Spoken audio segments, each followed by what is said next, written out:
طبقنا الرئيسي اليوم هي شربة البصل أو شربة الكريمة بالبصل. في شربات عديدة بالبصل اللي هي أشهرها الشربة الفرنسوية. احنا مش هنديروا الشربة الفرنسوية اللي هي معروفة فيها بصل يتكرمل وبعدين يحطوا لها طبقة من التوست وعليها جبنة. هذه شربة هي زي الكريمة بس هي مكوناتها كلها بصل. يعني هذه شربة عندنا احنا في الحوش يعني أساسية نحبوها كلنا.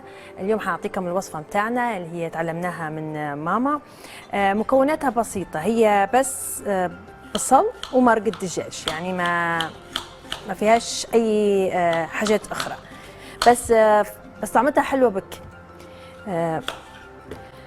يكون عندك مرقة مجهزتيها من قبل، مرق الدجاج، مرقة متاعنا نحن اللي هو ناخذ أي يعني دجاج بالعظم، ولا كان عندك صدر، بس هو يفضل ديما بالعظم عشان تعطي المرقة طعمها أحلى.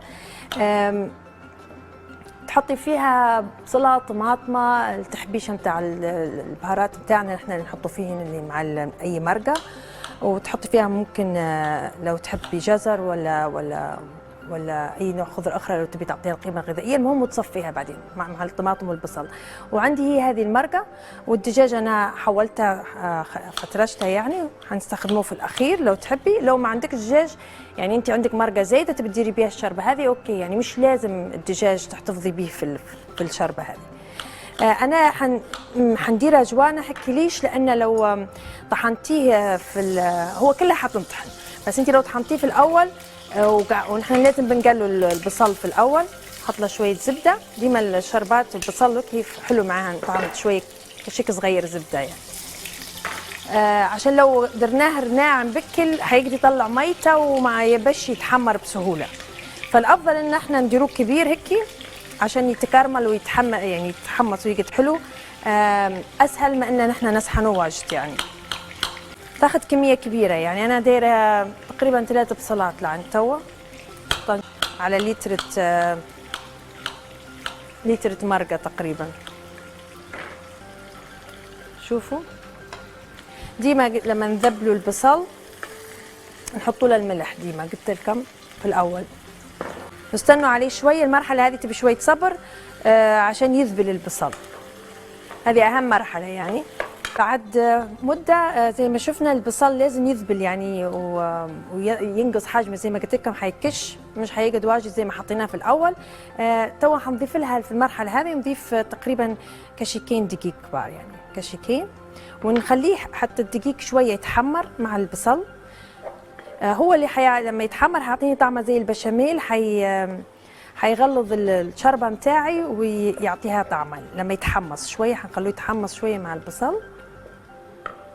المرقه متاعتنا بالبهارات متاعها نخليها شويه تغلي لعند ما البصل يطيب، يعني يذبل بك البصل هيك تقريبا. البصل خلاص شبه الطيب، بس يطيب شويه اخرى في المرقه. وبعدين نوريكم شنو حنديروا الخطوه الجايه. هيك تشبه بالقوام هذا تشبه الشربه الفرنسويه اللي قلت لكم عليها، اللي هي تقعد بالبصل هيك جوانح، وعاده مازال يضيفوا لها جبنه من فوق. بس الوصفه هذه لازم نطحنوه كلها، يعني تنطحن كلها، حطيها في خلاط الكاس او بالاله هذه. كملنا الطحن هيك خلاص. شربتنا هيك جاهزه. في اللي يحب يضيف لها كريمه، بس نحن ما نضيفوش كريمه في الشربه هذه. ضيف شويه حليب عادي، حيعطيها لون يفتحها شويه، كفايه هيك. واللي عنده كريمه، يعني الكريمه يعني تعطي طعم اغنى، يعني لانها دسمه هيك فيحط كريمه. خلاص رشه فلفل اكحل. ونحب الدجاج اللي انا درت به المرقه وقلت لكم فترشته، حنرده اخرى للشربه شويه عشان يطرى وياخذ طعم الشربه.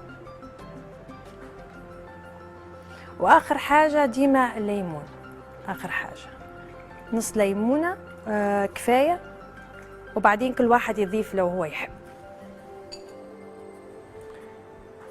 خلاص شربتنا هيك جاهزة، طعمتها حلوة حلوة بكل، إن شاء الله تعجبكم. حنوريكم توا كيف نقدموها في طبق التقديم. حنقدموا الشربة اليوم في طريقة مختلفة اللي هي الخبزة. هذه خبزة عادية أنا درتها مية ودقيق وملح وخميرة وزيت من غير مقادير، وتخليها تعجنيها أول مرة وبعدين تاني مرة تخليها تخمر، بعدين تديريها زي الكورة عشان لما تنتفخ في الكوشة تطلع لك بالشكل هذا. يعني خبزة عادية بس خليها يعني غليظة شوية سمينة.